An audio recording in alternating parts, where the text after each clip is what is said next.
After falling just short against the Rams on Sunday, the Seahawks have an opportunity to quickly get some redemption and get back into first place in the NFC West with the talented 49ers coming to town. What do the Seahawks need to do to get the marquee victory? And will Geno Smith be part of the equation? We'll be breaking it all down in our Wednesday edition of Locked On Seahawks. You are Locked On Seahawks, your daily Seattle Seahawks podcast. Part of the Locked On Podcast Network, your team every day.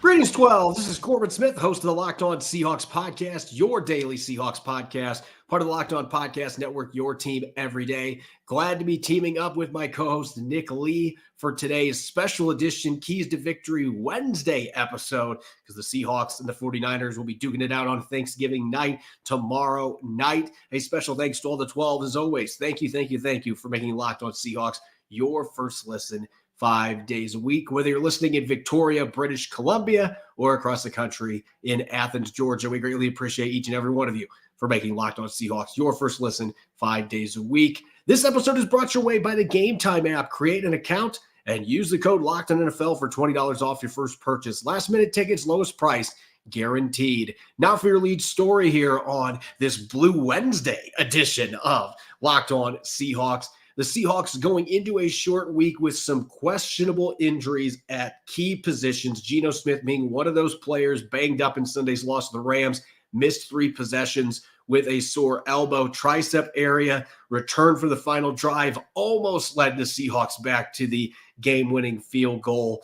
He will be playing tomorrow night, barring a setback. Pete Carroll, even though he was listed as questionable, saying today that he expects him to play. He looked good, felt good today on the practice field. So the Seahawks will have Geno Smith. That's obviously huge news.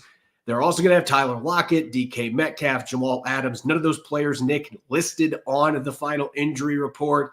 On the flip side, no surprise here, but Ken Walker III all but ruled out today by Pete Carroll. And Abraham Lucas will miss his 10th consecutive game despite practicing this week. They weren't going to rush him back on a short week, so neither one of those players coming back to face the 49ers in prime time. Yeah, well, first off, Corbin, thanks. In the words of Marshawn Lynch, I'm thankful to be here. Happy early Thanksgiving. And Abe Lucas, I think, is another one that we looked at that, or you mentioned that, is there's a chance he might play. And certainly against a team like the 49ers now, looking at the numbers, they're not quite the most dominant defense that they have been in the past, but they still have those playmakers. They still have those difference makers along the defensive line. So it's a bummer not to have Abe Lucas. Obviously, the biggest story is Geno Smith ready to go, because everyone just had that just lurch in their stomach, that just knot when he went down, and watching what the offense looked like with a last-minute Drew Lock. It wasn't pretty. Bummer to lose Ken Walker, of course. Those are the two biggest positive and negatives there.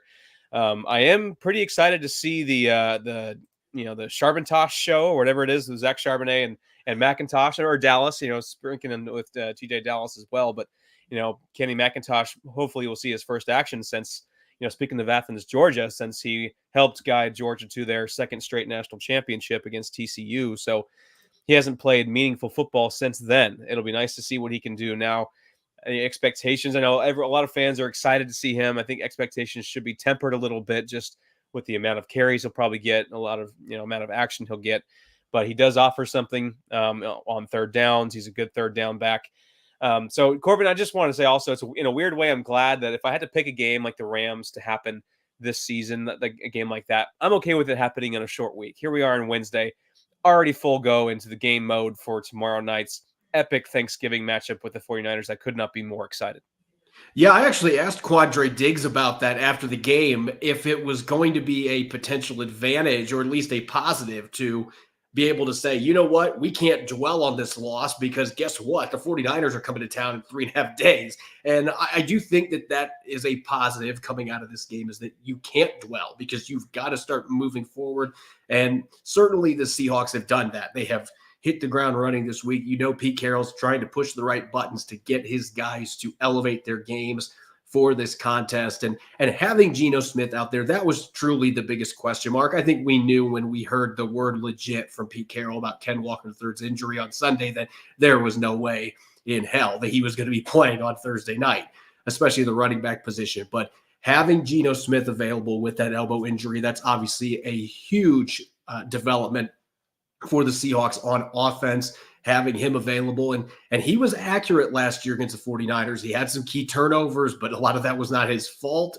Dropped passes and fumbles and things like that weren't on him. So he's going to be hoping to get a little bit of redemption in this game after giving the 49ers some good fights last year, just not being able to put 4 quarters together against a team that, quite frankly, was far superior on both sides of the ball. The Seahawks believed they've closed the gap, and this is going to be their opportunity to show that, especially coming off a game that they weren't happy with how they finished, ended up choking a game away that they were leading for over 95% of the game. So this is certainly, you can't overstate it. This is a crucial game for the Seahawks, and as crazy as it sounds, Nick, if they can find a way to win this one without Ken Walker III, they're going to be mostly at full strength, but if they can find a way to win this game, they are in first place in the NFC West because they have the tiebreaker on the 49ers with the same record. So they still have destiny out in front of them. They control it, but they have to take advantage of this opportunity and really show what they can do. And I guess the good news is they are going to have pretty much most of their hands on deck in this game. We might even see Kobe Bryant back on the field too, with Jarek Reed unfortunately going on injured reserve here in the next 24 hours with a season-ending torn ACL. That's a huge blow on special teams, but at least you do have a proven player like Kobe Bryant who has started a bunch of games that is now ready to come right back into the lineup on special teams, maybe contribute on defense if needed in dime packages. Certainly being close to full strength at least gives you some optimism the Seahawks can hang tough and they can keep this game close. I know we used this reasoning last week with the Rams game, and that didn't quite work out. But the last time the 49ers and Seahawks squared off, they didn't have guys named Devin Witherspoon, Jamal Adams, and Leonard Williams in the defensive lineup for the Seahawks. So, you mentioned closing the gap. Well, I think it's still, there's a gap there for sure, talent-wise, top to bottom. The Seahawks should be more competitive than that's just pretty much laugher of an NFC wildcard game in San Francisco last year, or earlier this year, I should say. This is going to be, I think, much more competitive. Now, we'll talk final score here, at least with on my side here in a little bit. But I do expect this to be more competitive than that. But things need to go the Seahawks' way and in more ways than one to win this game. Yeah, this is one of those games when you have the underdog label where you need several dominoes to fall in your direction that maybe in other games that you don't necessarily have to have in order to win the game. And that's what makes these matchups fun. When you are that underdog that's not expected to win, everybody's against you. The odds are against you. Pete Carroll's teams have typically risen to the occasion in those situations, and they're hoping that's going to be the case on Thursday Night Football. And maybe they could eat some turkey legs on their own home field against the 49ers after the game this time around. And we'll just have to wait and see. But in order to do that, to make that happen, to get those turkey legs at midfield after a win over the 49ers, Seahawks, they're going to have to do some great things on both sides of the ball. We're going to be dishing out our weekly game plan on offense and defense, the keys to victory for the Seahawks. We'll get to those here in a moment on our Blue Wednesday edition of Locked On Seahawks, which is brought your way by Game Time. If you've ever been in the hunt for sports or concert tickets at the last minute, the process can be anxiety-provoking, especially around the holidays. Buying tickets to your favorite events shouldn't be stressful. Game Time is the fast and easy way to buy your tickets for sports, music, comedy, theater near you, and they've got killer deals on last-minute tickets with their best price guarantee. You can stop stressing over the tickets and start getting hyped for the fun you'll have. If you're wanting to see the Seahawks battle the 49ers tomorrow on Turkey Day using Game Time's awesome Flash Time Deals app and a detailed stadium map, you can find awesome seats for under $100 right now, and it's super easy. Forget planning months in advance. Game Time has deals on tickets right up to the day of the event. And the Game Time guarantee means you'll always get the best price. If you find tickets in the same section in a row elsewhere for less, Game Time will credit you 110% of the difference. That's right, 110% of the difference. Snag the tickets without the stress with Game Time. Download the Game Time app, create an account, and use the code Locked On NFL for $20 off your first purchase. Terms apply. Again, create an account and redeem the code Locked On NFL for $20 off. Download Game Time today. Last minute tickets, lowest price guaranteed. You're listening to the Blue Wednesday edition of Locked On Seahawks. I'm your host, Corbin Smith. Glad to be joined for today's show by my co-host, Nick Lee. And a special thanks to each and every one of the 12s out there. Thank you for making Locked On Seahawks your first listen 5 days a week. We greatly appreciate it. Don't forget to check out, we have the first ever national sports 24/7 streaming channel with Locked On YouTube. Locked On Sports Today is here for you 24/7, covering the top sports stories of the day with the local experts of Locked On, plus our national shows covering every league. Go to Locked On Sports Today on YouTube and subscribe to the first ever national sports 24/7 streaming channel. Make sure to check it out. All right, Nick, we are in a unique week, and the Seahawks get two of these back-to-back Thursday night games, and that, of course, changes up the schedule, not just for the players and the coaches, but for those of us that cover NFL teams. Thursday games, it changes up the schedule for us, so we had matchup Tuesday, and today we have keys to victory on a Wednesday. So let's start on the offensive side of the football for the Seahawks, who had some success at times against this 49ers defense a year ago. They were leading at halftime in the playoff game in January, and then things unraveled in the second half against a better football team. But looking at this rematch at Lumen Field, what is the first thing that stands out to you that the Seahawks absolutely have to accomplish to have a chance to pull the upset tomorrow night? Sorry, I've been day to day with not feeling great. So if I don't sound great, that's why. So I'll be taking a lot more sips of water during the show. But so the thing that sticks out to me is the run game. I mean, it's still relevant. It's still how the Seahawks can win games, set up the play action. At least 20 carries for Charbonnet, McIntosh, and DJ Dallas. The number stuck out to me. Zach Charbonnet's 4.9 yards per carry. I know it's limited action, 53 carries, but I extrapolated that over the NFL, minimum 50 carries. That is sixth best in the NFL, minimum 50 carries for running backs at 4.9 yards per carry. So Zach Charbonnet in a limited role has done pretty well. And now it's pretty much his show, mixed in with some DJ Dallas and maybe some Kenny McIntosh as well.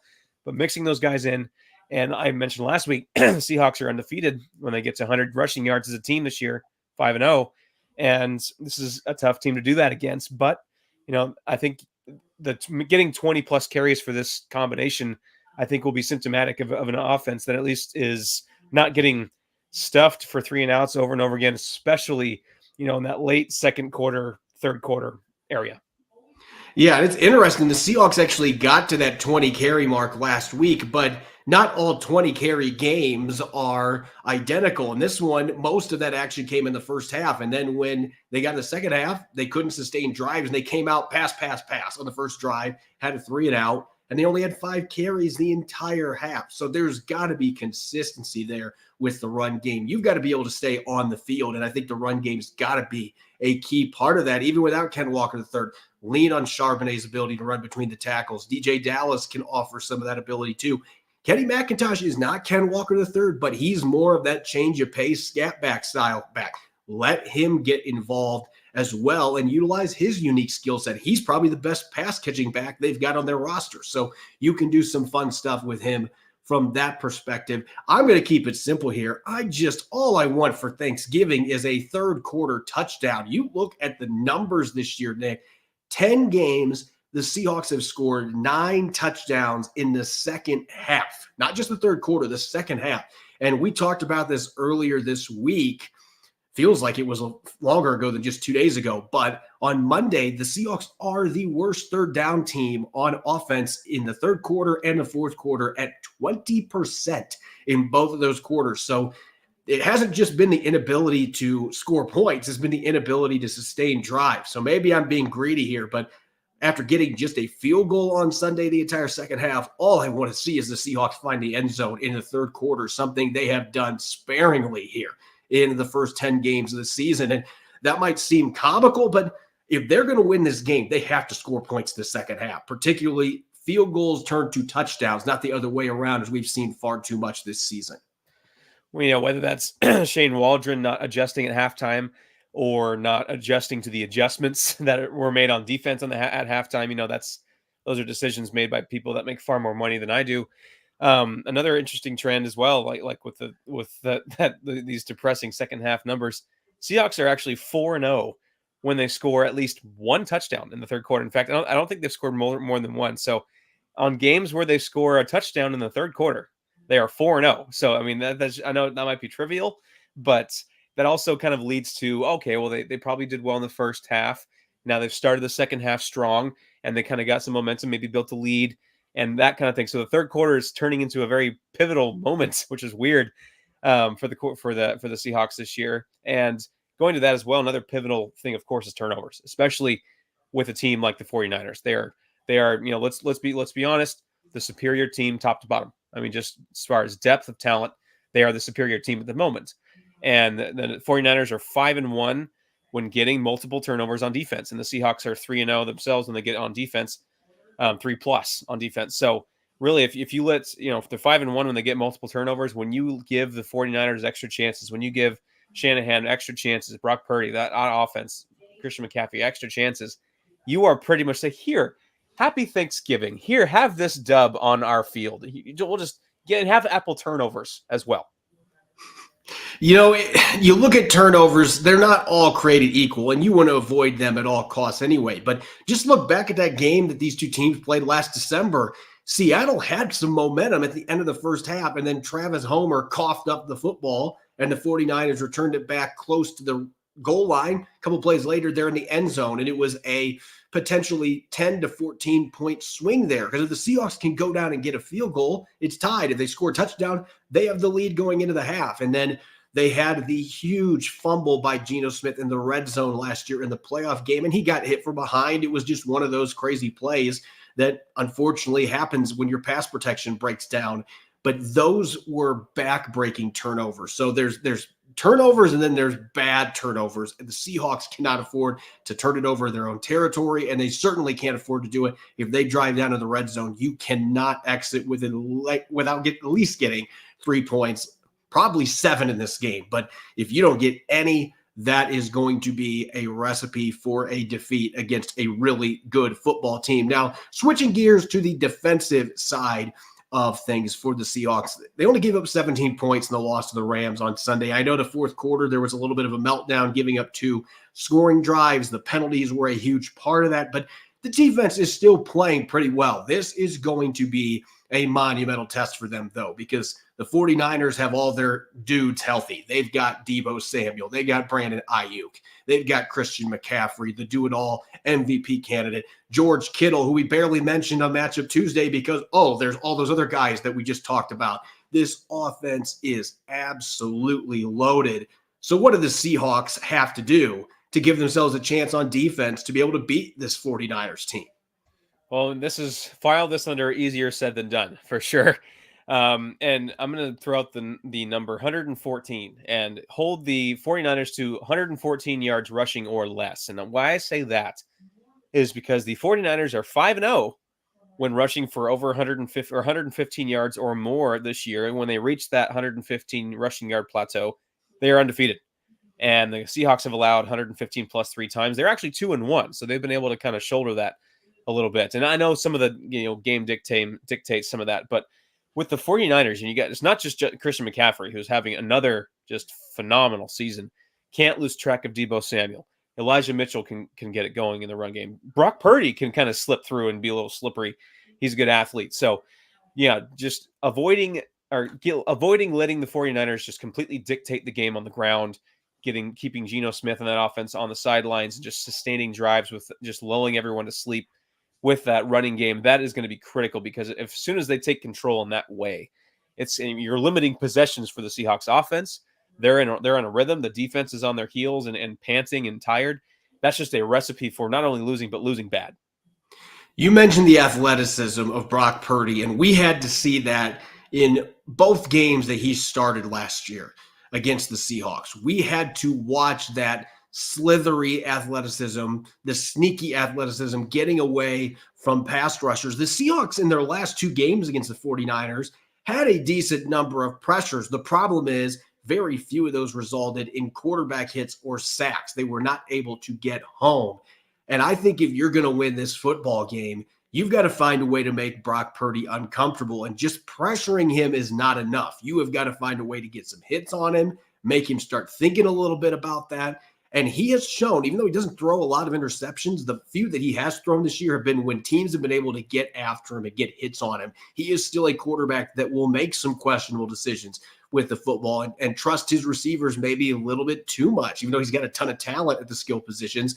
You want to put him in that position. And I don't know why, but number 7, 7 is a great number this game. Having number 7 under center is a huge deal for the Seahawks, but 7 quarterback hits on Brock Purdy, that might be seem like a lot, but that's what it's going to take in this game. You can't go through this game only getting 2 or 3 hits on him, 1 or 0 sacks. Like, if that happens, the 49ers are going to roll in this one. You have got to find ways to get the quarterback uncomfortable, disrupt the pocket, and get some frequent hits on him, not just pressures. You got to deliver some blows to the quarterback, obviously legal ones, which is really not very many options at this point, but still, you've got to get clean hits on the quarterback as much as you can to try to get Brock Purdy off his game. And if you don't, he showed it last year in the 2 starts, he will dice him up. He'll move around the pocket. He'll extend plays. And when the plays are extended with the receiving talent this team has, it's game over. Even against a really good secondary like Seattle's, it's going to have to be an A game for this pass rush.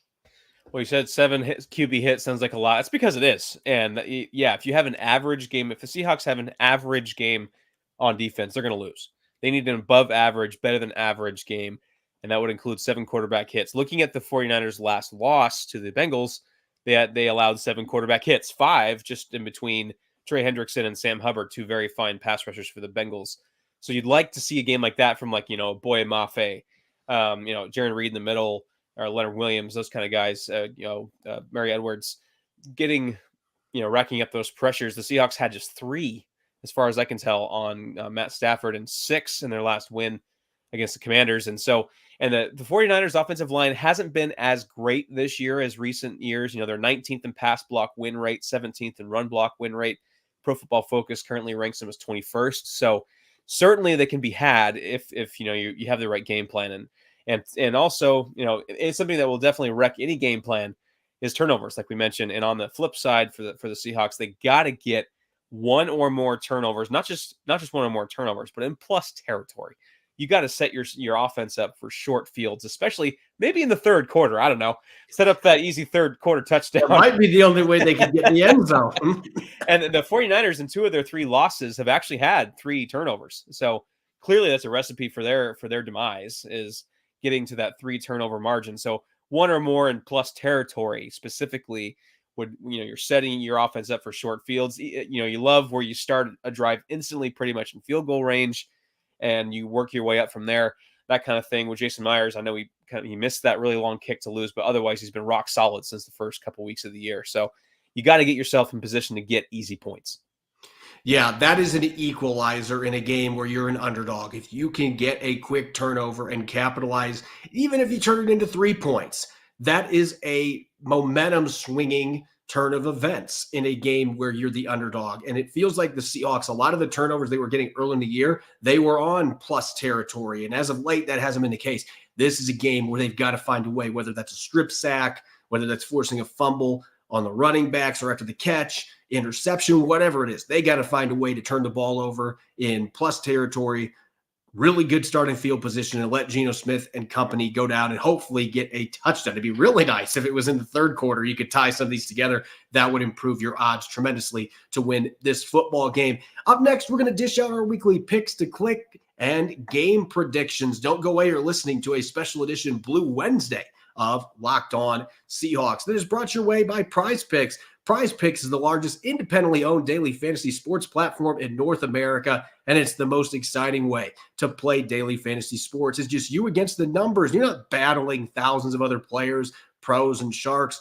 You are just picking more than or less than on 2 to 6 player stat projections and watch the winnings roll in. Prize Picks is simple to play. I can make my picks and submit an entry in less than 60 seconds. And now the fun part, with basketball season being here, you can do combo projections with football and basketball from the specials leagues. So you could have Steph Curry and DK Metcalf at 10.5 3-pointers plus receptions. Want to play alongside some Prize Picks favorite players like rapper Meek Mill? You can do that by going to the community plays under the promos tab of the app to view entries from some of the biggest names in the Prize Picks community each week. Prize Picks is an absolute blast.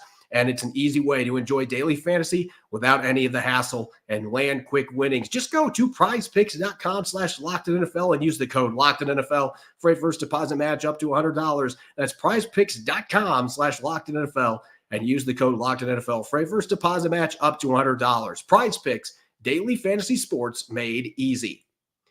You're listening to Blue Wednesday here on the Locked On Seahawks podcast. I'm Corbin Smith, glad to be joined by my co-host Nick Lee, and a special thanks to each and every one of you 12s out there that make Locked On Seahawks your first listen 5 days a week. This week going to be a little bit different. There will be a post-game show, but it's going to be a little bit shorter because it's going to be really late. We will have a show coming to you on Friday as well. Rob Rang, a rare Friday appearance from Mr. Rang. We will dive into in-depth takeaways, hopefully coming out of a Seahawks Thanksgiving victory over the 49ers. Let's get to our picks to click for this week, Nick. And I'll just say this. Last week was a nightmare for both of us in most regards. Now, your offensive player had a really good game in Charles Cross, but both of us had players that didn't play or really didn't play, even though they were in uniform. That's the way that it panned out with Noah Fant and Jamal Adams. So we both had some offers. We're hoping we do better this week. So on the offensive side of the football, who is your pick to click against the 49ers on Thanksgiving? Well, I was just going back to their last meeting in the NFC wildcard game, and I know it's kind of lost in the shuffle of that turning into kind of a laugher at the end there.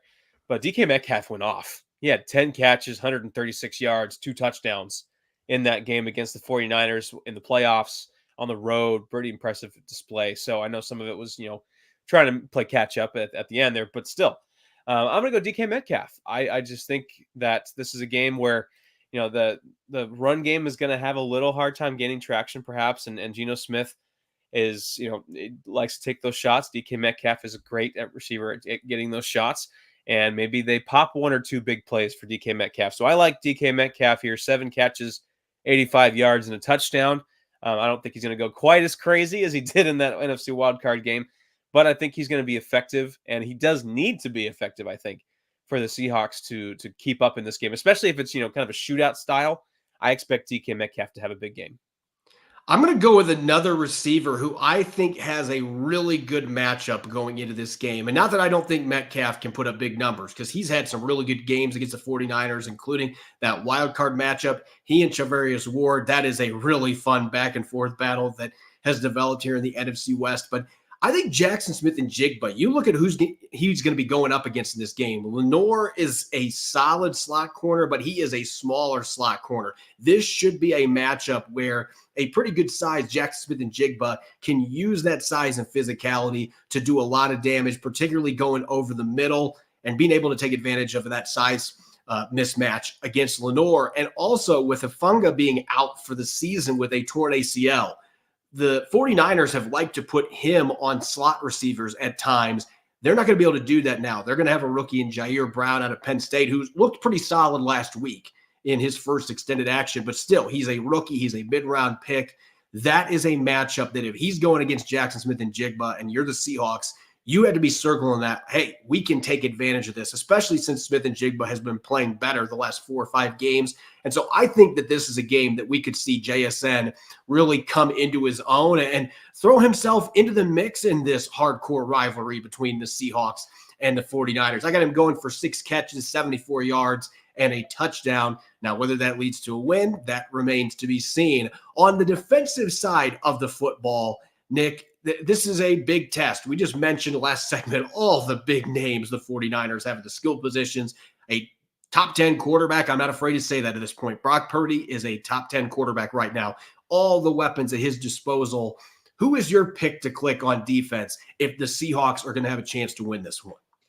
Well, we talked about, getting to 7 quarterback hits as a kind of a benchmark. And I think if the Seahawks are going to get to that level, Leonard Williams is going to have to participate in that. He's actually played very well against the 49ers as a member of the Giants. In 3 games, he has 2 sacks, including at least half a sack in each of those games. And when the Giants played the 49ers earlier in the year, he had 6 tackles, half a sack, and 2 quarterback hits. So sign me up for that, for sure. And in this game, if he were able to replicate that stat line in this game, absolutely sign me up for that. So I'm going to go Leonard Williams. And like I said, the 49ers offensive line isn't as stalwart as they once were, injuries and things like that. But I think Leonard Williams can get in there, and he's shown it already against this very same team. I'm going to go with a player who I don't think has had a bad season, but teams have really not thrown the ball his direction very much, and it's limited his ability to make plays. But I don't think that's going to be the case on Thursday night. I think Brock Purdy will take some shots downfield with the receivers, with the tight end and George Kittle that he's got. And Quandre Diggs has had some of his better games in his career against the 49ers, particularly when he's been asked to cover Kittle downfield. He's made some big hits. He's knocked the ball loose. He's had some interceptions. If the Seahawks can muster a pass rush, which I believe they'll be able to get some pressure on Brock Purdy. Will it be enough? We'll have to wait and see. But I think that there's going to be a few throws downfield that number 6 is going to have a chance to finally get his hands on an interception. He's only got one this year. I think he's going to get number 2 in this game. And I also think he's going to be active against the run. They're going to have him playing up in the box a little more because we know what the 49ers like to do. So 7 tackles, a pick, and a tackle for loss. I think this is a big game for Quandre Diggs, and I think they need a big game from him with all the weapons the 49ers have. And the fact that they like to set up some of those shot plays with the run game off play action, he has to be ready for those and be able to jump routes. And I think this is a game that he's got a chance to make some big plays. Real quick, Nick, I'm going to dish out my projection for this game, my prediction on tomorrow's crossover, since this week's schedule's mixed up a little bit. But I want to hear from you. Seahawks are 7-point underdogs at home on Thanksgiving. Do you see the Seahawks being able to keep this game within 7 points, or are the 49ers going to come to town and cover? Well, the building's going to be juiced. The mashed potatoes and gravy will be flowing. It'll be just an awesome atmosphere. Seahawks have 3 straight losses to the 49ers, including 2 by 18-plus points. However, the last 2 in Seattle have been 1-score games. And the last time, Corbin, the Seahawks lost 4 straight to the 49ers was over the 2010-2012 seasons. It's been a long time. So history favors the Seahawks keeping it close. I would feel a lot better if the 49ers didn't just have 2 get-right games, which I feel like they did following their bye. So they're humming. Brock Purdy is the Terminator right now. The Seahawks really tripped over their own shoelaces last week, and I really hate that kind of killed some momentum. I would love to see Geno Smith and Spoon, all those guys diving into a turk ducking over the field, but I just don't see it happening. I think the 49ers win 27-17. Seahawks competitive for a while, but the talent takes over. Yeah, I think that this is a game, I'll have my prediction tomorrow, and maybe I'll sleep on it and change my mind a little bit. But the 7 points, I'm actually surprised it wasn't a little bit more going into this game. Just the way the 49ers have played the last couple of weeks out of that bye, all their players for the most part being healthy on offense, having Trent Williams back on that offensive line, how well the defense has been playing. I think 7 points is going to be tough for the Seahawks to try to get within that. Even at home, playing on a national stage, they've usually been a really good primetime team. Maybe that helps them out. They were able to keep things close last year, although I don't think that game in December at Lumen Field was as close as the final score indicated. The 49ers really dominated that game. So we'll see. I'll dish out my prediction on tomorrow's crossover, but I do have a feeling right now that it's going to be difficult for them to be able to keep this game within a touchdown against a really darn good 49ers football team. But we'll see what I'm thinking when we get to the crossover special tomorrow. I've had another night to think this game over heading into Turkey Day. As always, you can follow me on Threads at Corbin Smith NFL. You can follow Nick at NickLee51 on X. Make sure to subscribe to Locked On Seahawks on YouTube or wherever you listen to your podcast to make sure you don't miss a single episode. Don't forget, tomorrow after the game, we'll have a little shorter than usual, but we will have our post-game Thanksgiving episode. Make sure that you are listening in. Thanks for tuning in and enjoy the rest of your day. Go Hawks.